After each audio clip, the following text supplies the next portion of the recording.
That's the type of water that the enemy wants us to sip on and try. If he can connect us and I'm sorry, if he can disconnect us from God, we'd have no source anymore. Now we become that stagnant water. This is what our lives end up when we don't have a relationship with God, when he's not feeding into us, and that's why forgiveness is one thing that cuts off that source. If you can't forgive somebody else, that cuts you off from God.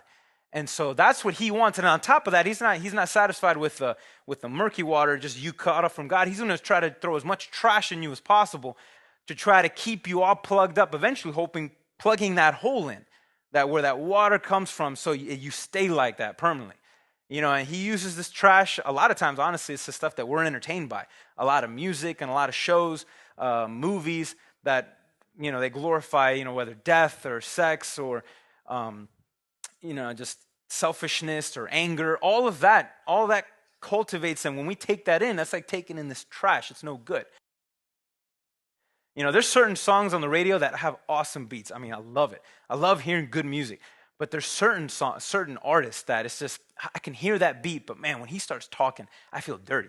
Who's a Pitbull like that? I'm sorry. Pitbull has some nice beats. I love Pitbull. The way he sounds, like everything about him is nice, but his stuff is so like out there. It's just like, I just feel weird because it's like so strong. It's not like light. He lays it on thick. And so like, that's what I'm talking about. That's the stuff that we can be entertained by, things like that, but it doesn't edify us. It doesn't help us with our connection with God. It actually can hinder us.